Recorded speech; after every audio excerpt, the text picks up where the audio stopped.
Welcome to ప్రజా television news బులెటిన్ల ముందుగా headlines. Shri Sammakka Sarlamma తల్లులను దర్శించుకున్న తెలంగాణ రాష్ట్ర గవర్నర్ జిష్ణుదేవ్ వర్మ దంపతులు.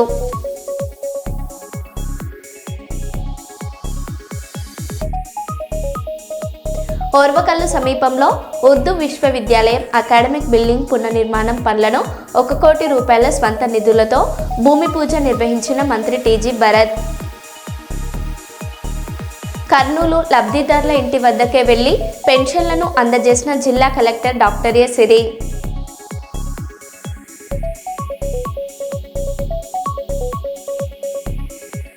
కర్నూలు నగరంలోని యూనిక్యూ 29వ వార్షికోత్సవ కార్యక్రమాలు.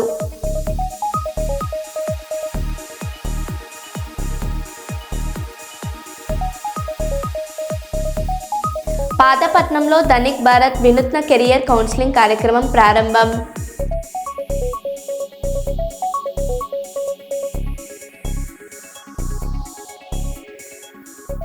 ఇక వివరాల్లోకి వెళ్తే, భక్తులు కోరిన కోరికలు తీర్చే అమ్మవార్లుగా ప్రసిద్ధి చెందిన సమ్మక్క సార్లమ్మ జాతర ప్రతి ఏటా ఇక్కడ బ్రహ్మాండంగా జరుగుతుందని రామగుండం మాజీ ఎమ్మెల్యే కోరుకంటి చంద్ర తెలిపారు. గోదావరి కనిలోని గోదావరి నది తీరాన సమ్మక్క సార్లమ్మ జాతరకు శనివారం తన కుటుంబ సభ్యులతో బీఆర్ఎస్ పార్టీ నాయకులతో కలిసి విచ్చేసి ఆ అమ్మవార్లకు మొక్కులను తీర్చుకున్నారు. మాజీ ఎమ్మెల్యేకు జాతర కమిటీ అధ్యక్షులు పిన్నింటి శ్రీనివాసారెడ్డి, ఈవో కాంతారెడ్డి, జాతర కమిటీ సభ్యులు స్వాగతం పలికారు. మాజీ ఎమ్మెల్యే సమ్మక్క సార్లమ్మలను దర్శనం చేసుకుని అందరినీ చల్లగా చూడాలని వేడుకున్నారు. ఈ సందర్భంగా మాజీ ఎమ్మెల్యే మాట్లాడారు. ఈ కార్యక్రమంలో బీఆర్ఎస్ పార్టీ నాయకులు మూల విజయారెడ్డి, పిటి స్వామి, మారుతి, మురళీధర్ రావు, కల్వచెర్ల కృష్ణవేణి, బాదే అంజలి, సట్టు శ్రీనివాస్, అచ్చవేణు, చింటూ తదితరులు పాల్గొన్నారు.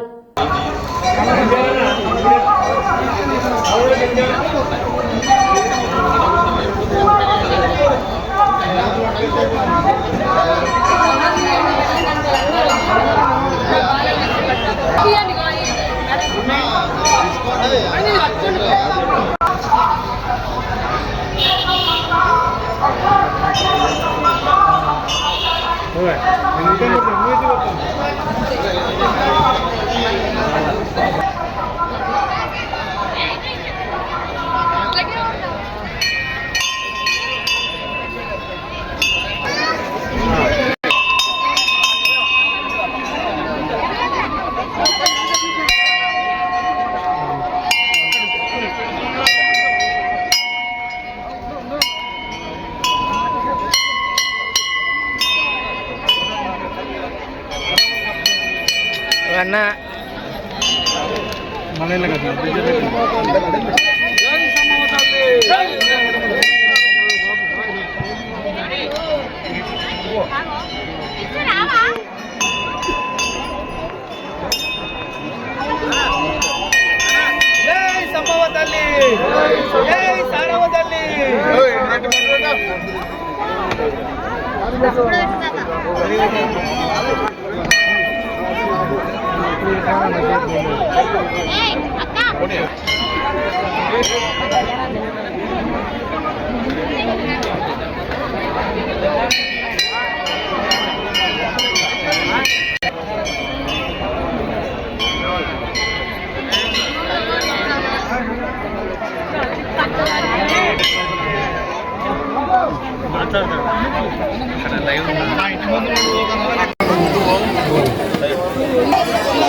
మన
తీర్చే కొంగు బంగారం సమ్మక్క సారలమ్మ తల్లులు గోదావరి నది తీరాన ఈ పారిశ్రామిక ప్రాంతంలో సమ్మక్క సారలమ్మ జాతర ఘనంగా జరుగుతూ ఉంటుంది ప్రతి 2 ఏళ్ళకు ఒకసారి. ఈ సంవత్సరం కూడా ఈ యొక్క ప్రాంతంలో ఉన్నటువంటి భక్త మహాజనులందరూ కూడా ఈ యొక్క పూజలలో పాల్గొని వారు కోరుకున్నటువంటి కోరికలన్నీ తీరాలని, వాళ్ళ కష్టాలన్నీ బాధలన్నీ పోవాలని ఈ యొక్క ప్రార్థనలలో దేవుని దగ్గర మొక్కులు చెల్లించుకోవడం జరిగింది. అందులో భాగంగా ఆనవాయితీలో భాగంగా మేము ప్రతి ఏటా కూడా మా ఎత్తు బంగారం చెల్లించడంతో పాటు ఇక్కడ దర్శనం చేసుకోవడం, ఇక్కడ పూజలు చేయడం ప్రతి 2 ఏళ్ళకు ఒకసారి జరుగుతూ ఉంటుంది. ఈ ఏటా కూడా ఇక్కడ ప్రార్థనలు చేసి దండం పెట్టడం జరిగింది. 2 ఏళ్ళకు ఒకసారి జరిగేటువంటి ఈ యొక్క మహా జాతర ఈ యొక్క పారిశ్రామిక ప్రాంతంలో ఉన్నటువంటి భక్తజనులందరూ కూడా పాల్గొన్నటువంటి అందరికీ కూడా మంచి జరగాలని, వారి కోరికలు అన్ని కూడా ఆరోగ్యాలతో అష్టైశ్వర్యాలతో వారు కోరుకున్నటువంటి కోరికలన్నీ కూడా నెరవేరాలని మనస్ఫూర్తిగా ఈ సందర్భంగా అమ్మవారిని ప్రత్యేకంగా ప్రార్థన చేస్తూ ఈ యొక్క పూజా కార్యక్రమంలో ఇక్కడ పాల్గొన్నటువంటి మా బీఆర్ఎస్ పార్టీ నాయకులకు అందరికీ కూడా అమ్మవారి దీవెనలు ఉండాలని, వారు మంచి ఉన్నతమైనటువంటి స్థానాలలో ఉండేటువంటి విధంగా దీవించాలని మనస్ఫూర్తిగా అమ్మవారిని కోరుకుంటున్నాను. బొందిమడుగుల రమేష్ మాదిగను హత్య చేసిన వారి ఆస్తులను జప్తు చేయాలని దళిత సంఘాల జేఏసీ నాయకులు డిమాండ్ చేశారు. బొందిమడుగుల గ్రామ సమీపంలోని బంతిరాల రోడ్డులో ట్రాక్టర్ ఢీ కొట్టి దారుణంగా కొట్టడంతో ప్రాణాలతో కొట్టుమిట్టాడుతున్న బొందిమడుగుల రమేష్ మాదిగను మెరుగైన వైద్యం కోసం కర్నూలు ప్రభుత్వ ఆసుపత్రికి తీసుకొచ్చారు. అయితే చికిత్స పొందుతూ ఆయన మృతి చెందారు. దళిత సంఘాలు పెద్ద ఎత్తున తరలివచ్చి కలెక్టర్ కార్యాలయాన్ని ముట్టడించి వారి కుటుంబానికి న్యాయం చేయాలని, భవిష్యత్తులో కఠిన చర్యలు తీసుకోవాలని డిమాండ్ చేశారు.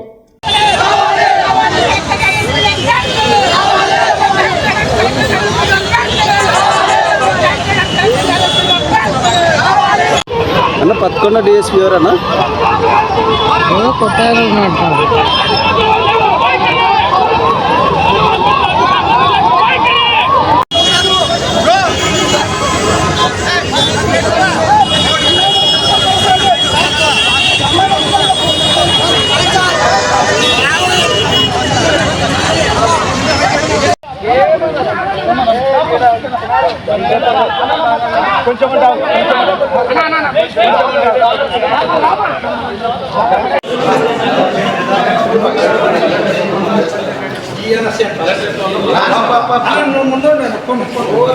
ఇట్లాంటి ప్రాంతాలు మీరు పోతే కాస్త భయం కాబట్టి జిల్లా ఎస్పీ గారిని తీసుకొని మీరు కనుక ఘటనా ప్రాంతాలపై బాధితులకు భరోసా ఇవ్వమని చెప్పేసి కోరుతా ఉన్నాం మేడం.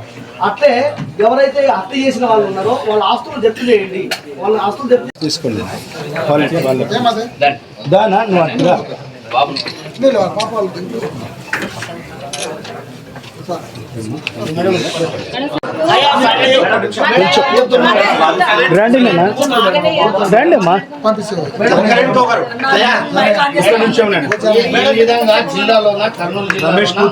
మొన్న చిప్పగిరి లక్ష్మీనారాయణ, మరి మొన్న ఈడే షరీఫ్ నగర్ లోన సంజయ్, మరి నేడు మన టీఎం రమేష్ అన్న. అంటే కేవలం ఈ ఎస్సీలను టార్గెట్ చేసి మరి కావాల్సి వాంటెడ్గా మనం ప్రజా పట్ల ప్రజాస్వామ్యంలో డెమోక్రసీ పైన మేము అన్యాయం జరిగితే అక్రమాలు జరిగితే ఎవరికైనా కేవలం ఈవెన్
మాట్లాడినా నా చేత కాదు. నేను కోల్పోయిన నా జీవితాన్ని, నా చెట్టునే పోగొట్టుకున్నాను.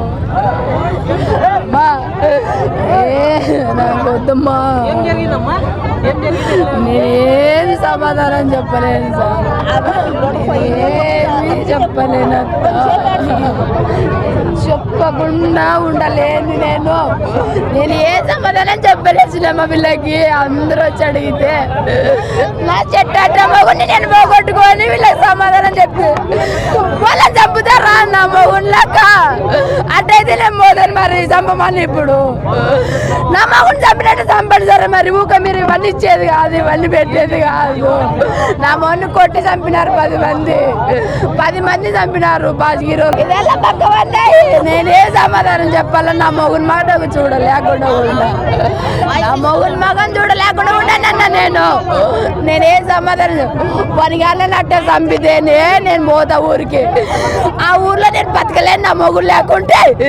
మీరు ఇంత ఇంటర్వ్యూ చేస్తున్నారు కదా, నా మొన్న న్యాయం చేస్తారా? నాకు న్యాయం చేస్తారా?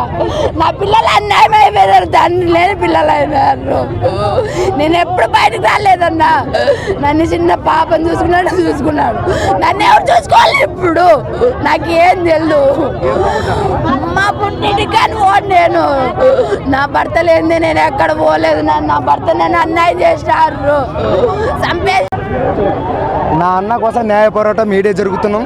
మాకు వెంటనే న్యాయం జరగాలి. డిఎస్పీ రావాలి, కలెక్టర్ మేడం రావాలి, మాకు సమాధానం చెప్పాలి. అగ్రవర్రకు 14 ఏళ్ళ అమ్మాయిని రేప్ చేస్తే 16 సంవత్సరాలు కనుక శిక్ష పడుతుంది. ఆడు ముస్లిం అయిపోయాడు అప్పటికే. ఇలా న్యాయ వ్యవస్థ అట్లుంటుంది. యాక్షన్ తీసుకుంటే వెంటనే తీసుకోవాలి, లేకుంటే ఈరోజు టీఎం రమేష్ మృతిపైన జిల్లా కలెక్టర్ ఈరోజు బొందమడుగుల రమేష్ గారు ఈరోజు బొందమడుగుల రమేష్ పైన హత్య చేసినటువంటి వాళ్ళు సిద్దిపేట జిల్లా గజ్వేల్ పట్టణంలో కాంగ్రెస్ పార్టీ బలపరిచిన అభ్యర్థి నాయని సత్యలక్ష్మి యాదగిరి 16వ వార్డు కౌన్సిలర్గా పోటీ చేస్తున్నానని తెలియజేశారు. ఈ సందర్భంగా వారు మాట్లాడుతూ, ఇంతకుముందు 2 సార్లు ఓడిపోయాం, మేము ఇప్పటికైనా మాపై దయ తలచి గెలిపించగలరని అన్నారు. ఎల్లవేళలా ప్రజల మధ్యలో ఉండి ప్రజలకు సేవ చేసే మనిషి నాయని యాదగిరి అన్నారు. వార్డులో ఎలాంటి సమస్యలు ఉన్నా అధికారుల దృష్టికి తీసుకువెళ్లి సమస్యలు పరిష్కరిస్తానని తెలియజేశారు. ఈ కార్యక్రమంలో జలాలు, జుబేరు, నాయన తిరుపతి, భిక్షపతి, కాంగ్రెస్ నాయకులు, కార్యకర్తలు పాల్గొన్నారు. ముఖ్యంగా చెప్పాలంటే గత కాంగ్రెస్ ప్రభుత్వ హయాంలోనే రాజశేఖర రెడ్డి ప్రభుత్వంలో మరి ఎంతోమందికి మరి పింఛన్లు కానీ, ఇందిరమ్మ ఇండ్లు కానీ, మరి అటువంటి ఎన్నో సంక్షేమ కార్యక్రమాలు, ఆరోగ్యశ్రీ కానీ కార్యక్రమాలు చేయడం జరిగింది. మరి గతంలో మరి టీఆర్ఎస్ ప్రభుత్వంలో మరి ఎటువంటి ఏం జరిగిందో అందరికీ తెలుసు. ఈరోజు రేవంత్ రెడ్డి గారు కాంగ్రెస్ పార్టీ అధికారంలోకి వచ్చిన తర్వాత చూస్తున్నాం, మహిళలకు ప్రతి ఒక్కరికి కూడా బస్ సౌకర్యం కల్పించడం జరిగింది. మరి గత 10 సంవత్సరాలు టీఆర్ఎస్ ప్రభుత్వంలో ఒక పింఛన్ రాలేదు, ఒక రేషన్ కార్డు రాలేదు. ఈరోజు మరి కాంగ్రెస్ పార్టీ అధికారం రాగానే మరి రేషన్ కార్డు రావడం జరిగింది, మరి పింఛన్లు రావడం జరిగింది. ముఖ్యంగా చెప్పాలంటే 2 లక్షల రూపాయల వరకు రుణమాఫీ చేయడం జరిగింది.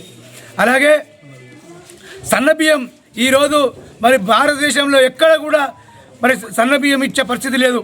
ఒక తెలంగాణ రాష్ట్రంలోనే రేవంత్ రెడ్డి ఆధ్వర్యంలో మరి ప్రతి ఇంటికి మరి ప్రతి పేదలు మంచి అన్నం తినాలనే ఉద్దేశంతో సన్నబియ్యం పంపిణీ చేయడం జరుగుతుంది.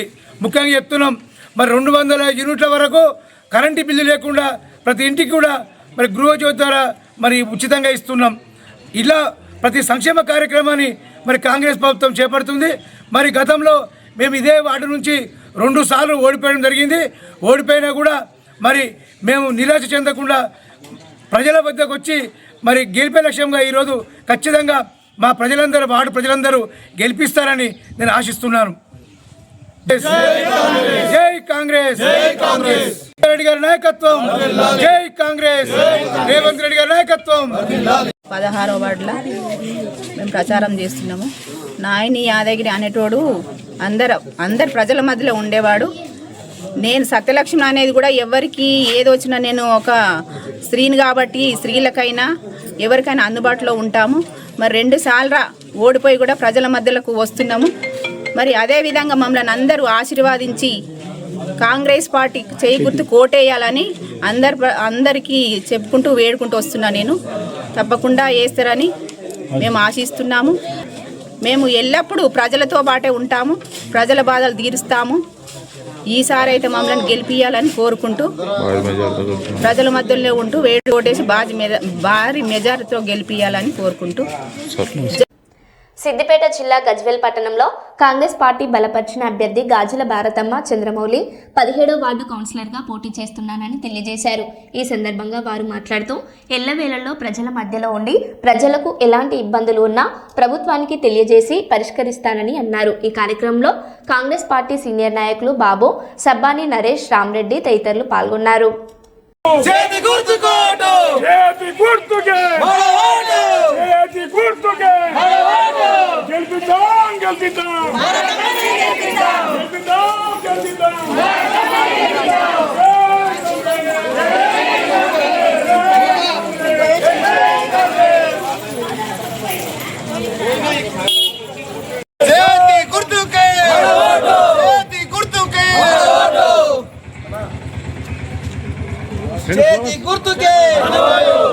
గుర్తుకే చేతి గుర్తుకే చేతి గుర్తుకే గుర్తుకే చేతి గుర్తుకే గెలిపిద్దాం గెలిపిద్దాం గెలిపిద్దాం గెలిపిద్దాం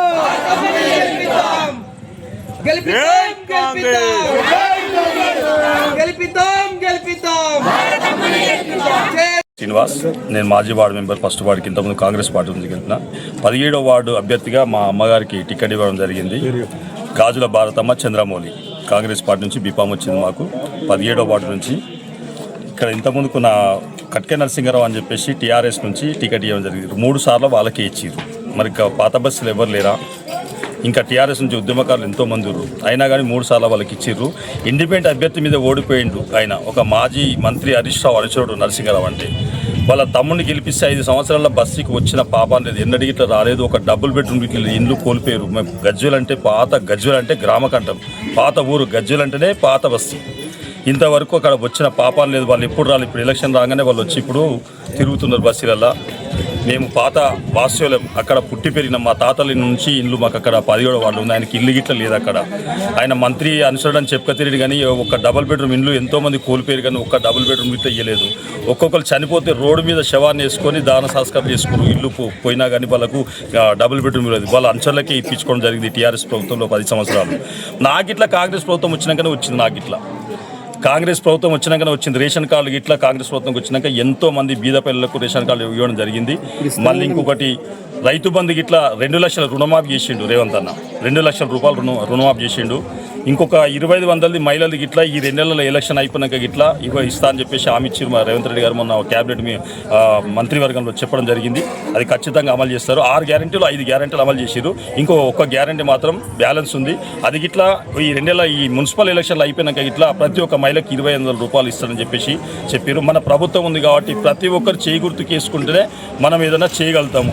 టీఆర్ఎస్కి ఇస్తే వాళ్ళు ఏం రారు. టీఆర్ఎస్ ఆయన ఫామ్ హౌస్లో వండుకుంటూ కేసీఆర్ గారు ఇక్కడ ఉన్న వాళ్ళకి ఇట్లా ఇప్పుడు ఏదో ఎలక్షన్ వచ్చిందని చెప్పేసి హడావిడి చేస్తారు ఈ మంత్రి హరీష్ రావు అనుచరులు. మళ్ళీ గెలిచినాక బస్సులలో మనమే చేయాలి. మళ్ళీ మన ప్రభుత్వం మనదే ఉంది కాబట్టి మనమే చేయాలి. వాళ్ళకి వేస్తే ఏం చేయరు. వాళ్ళు మళ్ళీ గల్లీలలో ఇట్లా కనబడరు. వాళ్ళు బిజినెస్ చేసుకుంటారు. నేను మా పాత బస్సులో మాకు ఇల్లు ఉంది, ఆయనకి ఇల్లు లేదు అక్కడ. నేను 24 గంటలు గజ్వేల్ ప్రజలు మా పాత బస్సు ప్రజలకు అందుబాటులో ఉంటాం. మాకు బిజినెస్ లేవు. మేము రైతు కుటుంబంలో పెట్టినా మేము వ్యవసాయం చేసుకుంటాం. వాళ్ళు బిజినెస్ చేసుకుంటారు. వాళ్ళు బిజినెస్ చేస్తాం. మేము 24 గంటలు మా తండ్రి గారు కానీ మా అమ్మగారు కానీ అదే బస్సులో ఉంటారు. మేము 24 గంటలు మేము ముగ్గురం అన్నదాంలో మేము అందుబాటులో ఉంటాం. ఏ ప్రాబ్లం వచ్చినా మా దగ్గరికి వస్తే మేము చేయడం జరుగుతుంది. మా నాన్నగారికి ఇట్లా ఇంతకుముందుకు ఆర్టీసీలో కార్మికులకు 30 సంవత్సరాలు సేవ చేసిండు. డిపో సెక్రటరీగా, యూనియన్ సెక్రటరీగా 30 సంవత్సరాలు సేవ చేసిండు. మేము డబ్బుల గురించి మేము రాజకీయంలో రాలేదు. మేము నర్సారెడ్డి గారు పిలిచి బీఫామ్ ఇచ్చిండు. మా అమ్మని గెలిపిస్తే మేము 17వ వార్డు అభివృద్ధికి కంపల్సరీ తోడ్పడతామని చెప్పి 17వ వార్డు ప్రజలందరికీ చేతులెత్తి దండం పెడుతున్నాం. మా అమ్మని గెలిపించాలని చెప్పి రూపాయలు మాకు నిధులు ఇవ్వడం జరిగింది. ఇక్కడ చిక్కుడు బస్సులో సీసీ రోడ్డు గురించి మా నర్సారెడ్డి గారు మొన్న ప్రారంభం చేసిర్రు. ఆడ మెట్రిక్ ఇట్లా పడ్డది. ఇప్పుడు ఎలక్షన్ కోడ్ ఉంది కాబట్టి ఎలక్షన్ అయిపోయిన తర్వాత రోడ్డు పోస్తారు, మెట్రిక్ ఇట్లా పడ్డది. ఇంకొకటి 17వ వార్డులో గుంటూరు బస్సులో, చాకలి బస్సులో మొన్న మా నర్సారెడ్డి గారు కొబ్బరికాయ కొట్టడం జరిగింది. అది ఇట్లా మెట్రిల్ పడ్డది. ఈ టీఆర్ఎస్ వాళ్ళు ఎలక్షన్ కోడ్లో ఎట్లా పోస్తారు. ఇంతమందికి ఇట్లా ఒకసారి వార్డు మెంబర్కి చేసిన పాత బస్సు ఎస్సీ కాలనీకి వెళ్ళి అంత సీసీ రోడ్డు నాయంలోనే చేసినాను. ఒకటి ఏది కమిటీ వాళ్ళకి ఇట్లా కట్టడం జరిగింది నాయంలోనే. మీరు చూడండి ఎస్సీ కాలనీకి ఇట్లా పోయి చూడండి ఇంతమందికి ఏం చేసినా సేమ్ ఏం చేసినా ఎస్సీ కాలనీ ప్రజలకి ఇట్లా తెలుసుకోవాలి. ఇప్పుడు ఇట్లా మళ్ళీ 17వ వార్డుకు నేను కంపల్సరీ నేను ఎంత డెవలప్ చేస్తానో చేసి చూపిస్తాను. నేను చెప్పడం కాదు. ఈ 3 సంవత్సరాలు నాకు ప్రభుత్వం ఉన్నది. నేను కంపల్సరీ అభివృద్ధి చేస్తా. మస్కూరిపాడలో ఇట్లా వాళ్ళు ఒక కమిటీ వాళ్ళు అడిగారు. ఆ కమిటీ వాళ్ళ ఇట్లా మా నర్సన్న వచ్చి మొన్న కొబ్బరికాయ కొట్టడం జరిగింది. దాని నిధులు ఇట్లా నేను అన్నతో మాట్లాడి ఈ ఎలక్షన్ తర్వాత కమిటీ వాళ్ళకి ఇట్లా నేను కట్టిస్తా అని చెప్పేసి వాళ్ళకు హామీ ఇవ్వడం జరిగింది. కంపల్సరీ చేస్తాను. మేడారం జాతరలో బస్సులు లేక కనీస సౌకర్యాలు లేక భక్తులు తీవ్ర ఇబ్బందులు. రాత్రి 7 గంటలకు బస్టాండ్ వద్దకు వస్తే ఉదయం వరకు కూడా బస్సులు రాలేదని ఆవేదన. రాత్రంతా బస్సులు రాక చలిలో చిన్న పిల్లలతో ఇబ్బందులు పడ్డామని, మరుగుదొడ్లు కూడా లేవంటూ ప్రభుత్వంపై భక్తుల ఆగ్రహం.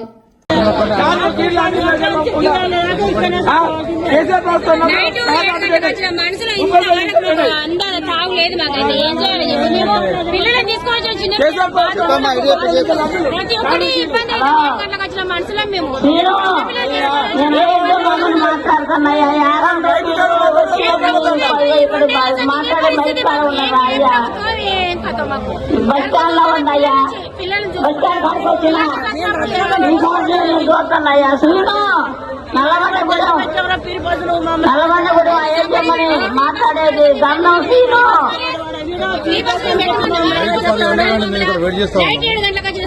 పిల్లలు చిన్న చిన్న పిల్లలతో ఉంటారు.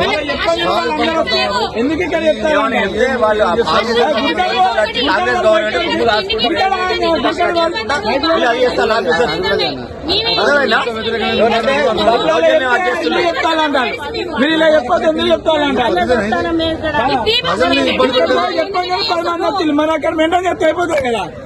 ఇక్కడ చెప్పగట్టాడు ఆయన పట్టుకొని ఇంతవరకు ఒక బస్సు ఉండదా? ఆడికి పోయి కౌంటర్ కార్ ఉండే అంటారు. కౌంటర్ కాబట్టి మాకు తెలియదు అంటారు. పోలీసులు మా డ్యూటీ అయిపోయింది అంటారు.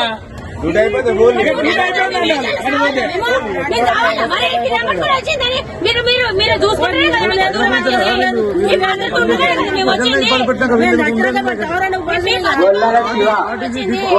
పిల్లలు వాష్రూమ్ వస్తుందని మస్తు ఇబ్బంది పడుతున్నారు. బాత్రూమ్ కరెక్ట్ లేవు.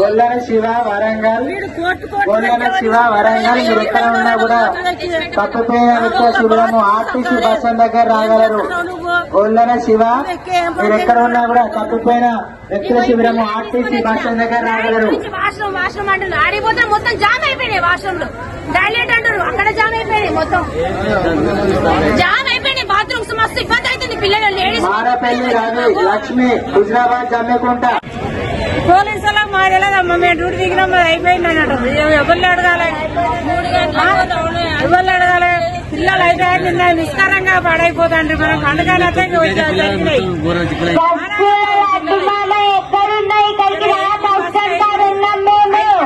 బస్సు రావాలి.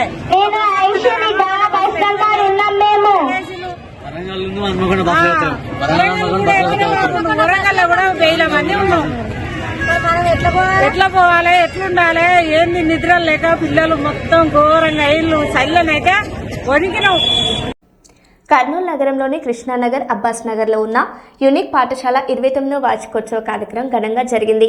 ఈ కార్యక్రమానికి ముఖ్య అతిథిగా కర్నూలు జిల్లా అక్క జాయింట్ కలెక్టర్ నూరుల్లా కమర్ పాల్గొన్నారు.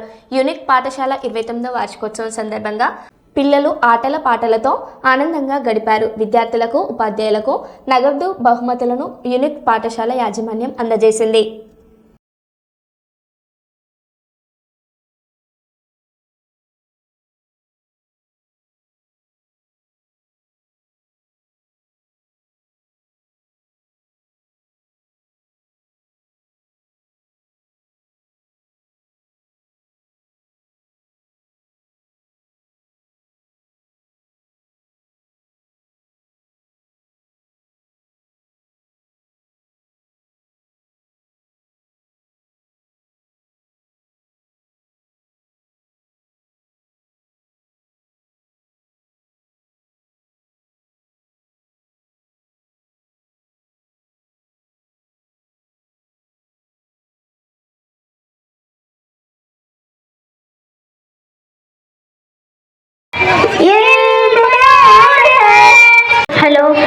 Start girls.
మరో బులెటిన్లో మళ్ళీ కలుద్దాం. Stay tune.